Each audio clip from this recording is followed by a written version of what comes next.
પાલનપુરમાં life defence એકેડેમીના સંચાલક પ્રવીણ કુગશિયા સામે નોંધાઈ દુષ્કર્મની ફરિયાદ। તાલીમ લેતી યુવતીને પાસ કરાવવાની લાલચ આપી દુષ્કર્મ આચર્યાનો આરોપ છે। યુવતીનો અશ્લીલ વિડીયો ઉતારી અને બ્લેકમેલ કર્યાનો પણ આરોપ છે। સમગ્ર મામલાની વાત યુવતીએ પોતાના પિતાને કરતા જ પિતાએ હિંમત દાખવી આખરે આ નરાધમ સંચાલક સામે પૂર્વ પોલીસ મથકે ફરિયાદ નોંધાવી છે। પ્રવીણભાઈ રામાભાઈ કુંગસિયા કરીને રતનપુરના એક રહેવાસી છે, જે અહીંયા પાલનપુરમાં લાઈફ એકેડેમી કરીને લોકોને જે સરકારી ભરતીઓ હોય એના માટે થઈને માર્ગદર્શન માટેની એકેડેમી ચલાવે છે।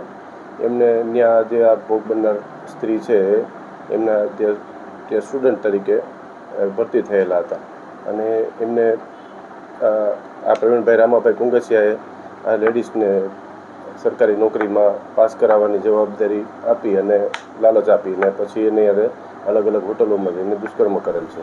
તે બાબતની ફરિયાદ પાલનપુર પૂર્વ પોલીસ સ્ટેશનમાં દાખલ કરવામાં આવેલી છે અને આગળની કાર્યવાહી ચાલુ છે।